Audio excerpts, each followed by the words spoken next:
আসসালামু আলাইকুম। আপনারা সবাই ভালো আছেন তাই না? তা আপনাদের এই যে আমাদের ভোটের জন্য একটু আসলাম। আমাদের চুয়াডাঙ্গা 2 আসনে ধানের শীষের নমিনেশন নিয়ে আমাদের ভাই মোহাম্মদ হাসান খান বাবু ভাই, আমাদেরই জীবননগরের কৃতি সন্তান।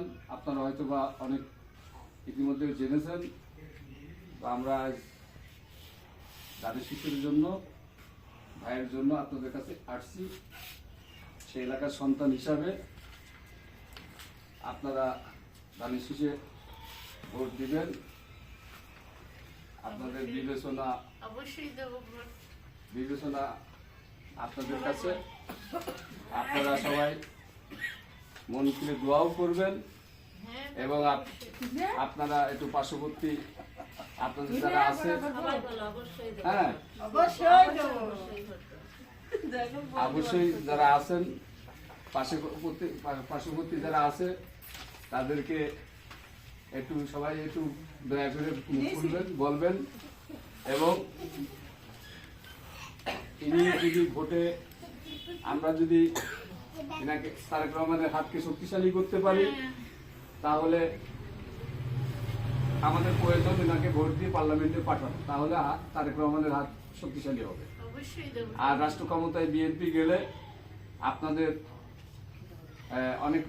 বিএনপি অনেক প্রতিশ্রুতিবদ্ধ, অনেক কিছু হাতে কাজ নিয়েছেন।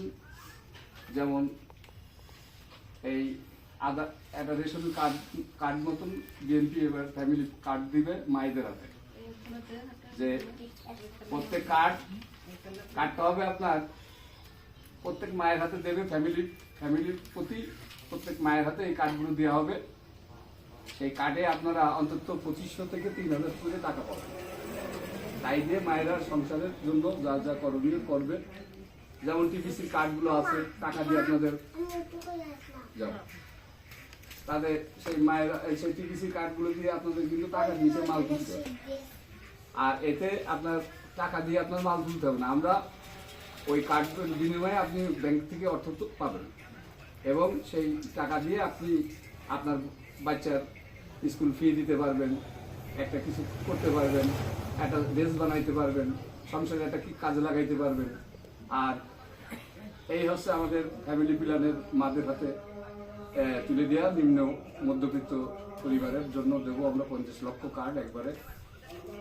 আর দ্বিতীয় হচ্ছে যেমন ধরেন এই যে আমরা কৃষক কার্ড দেবো, কৃষকদের জন্য কার্ড তৈরি করবো, একবারে কার্ড করে দেবো, যাতে তাদেরকে আর চিন্তা করা হবে কারণ তাদের ঘুরতে হবে না। তো দাঁড়িয়ে ঘুরতে হবে না, একবারে কার্ডের মাধ্যমে সার, তেল, ডিজেল সমস্ত কিছু তারা পেয়ে যাবে কার্ডের মাধ্যমে। তারপরে ধরেন আমরা স্বাস্থ্য খাতও আমরা এমনভাবে স্বাস্থ্য খাতটা তৈরি করবে বিএনপি পার্লামেন্টে গেলে, যে আপনারা সেই স্বাস্থ্য কার্ডের অনুরূপই আপনারা আবার এরকম স্বাস্থ্য কার্ড হিসাবেও আপনারা কার্ড পাবেন। মধ্যবিত্ত যারা পয়সার অভাবে ট্রিটমেন্ট করতে পারছেন না, প্রত্যেক জেলাতে আমাদের আপনারা ভালো উন্নত মানের হসপিটাল তৈরি করার পরিকল্পনা বিএনপি ইতিমধ্যে নিয়েছে। তারপরে ধরেন আমাদের যে এমপি হবেন মহোদয় বাবু খান, মানুষটি অতি একজন ভদ্রলোক। আল্লাহ ওনাকে অনেক কিছু দিয়েছেন, টাকা পয়সার প্রতি ওনার কোনো লোভ নেই।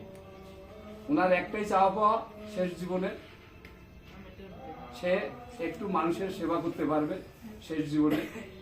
সে তার জন্য আল্লাহ যথেষ্ট পরিমাণে তার অর্থ দিয়েছে। তো এতদিন সে অনেক কিছু করেছে আমাদের জন্য। এই 17 বছরে আমরা অনেক লাঞ্ছিত বঞ্চিত, হ্যাঁ, আমাদের অনেক মামলা জামলা, আমাদের অনেক মাদ্রাসা মসজিদ, হ্যাঁ, অনেক মানুষ, হ্যাঁ, যেমন ধরেন বড় বড় ক্যান্সারের রোগী, কারো হাত নাই, কারো পা নাই, অ্যাক্সিডেন্ট হয়েছে, এই সমস্ত অনেক অগুন্তি মানুষের এই চুয়াডাঙ্গা, শুধু আমার জীবননগর না, দামোদা দর্শন না, চুয়াডাঙ্গাতে, আলমডাঙ্গাতে, সে চুয়াডাঙ্গা জেলার নেতা। তো সেই হিসাবে আমরা একটা গর্ব, আমরা আমাদের একটা কৃতি সন্তান পেয়েছি, আমাদের ভাই পেয়েছি, হ্যাঁ, আমাদের গার্জিয়ান পেয়েছি, অভিভাবক পেয়েছি এতদিন পর। তো আমরা এই জিনিসটা যেন আমরা অবহেলা না করে আমরা আপনাদের মাধ্যমে আপনারা যদি একটু সবাই ফ্যামিলিগত পার্শ্ববর্তী সবাইকে যদি বলেন যে না এই লোকটা আদৌ খুব ভদ্রলোক, তাকে আপনারা দেখেছেন ওয়ার্ডে এসে আসছিল, হ্যাঁ বিভিন্ন মারফতে আপনাদের কাছে আমরা তাকে উপস্থাপনা করার জন্য চেষ্টা করছি, আবারও ওয়ার্ডে আনার জন্য চেষ্টা করব। তো এই লোকটা জন্য আপনারা অবশ্যই সবাইকে অনুরোধ করে বলছি। তো সেই বিষয়ে আপনাদের কাছে কি আমরা আশাবাদ করতে পারি যে আপনারা কি সবাই তো মুখ খুলে বলেন, সবাই কি ঢাকা শরীফ বলবেন তো? আলহামদুলিল্লাহ, আল্লাহ আপনাদেরকে হেফাজত করুক। আপনারাও বাবু ভাইয়ের জন্য দোয়া করবেন, আমার জন্য দোয়া চাচ্ছি, আর আপনাদের জন্য দোয়া করি, আল্লাহ যেন আপনাদের হেফাজত করুক। আসসালামু আলাইকুম, সবাই ভালো থাকেন।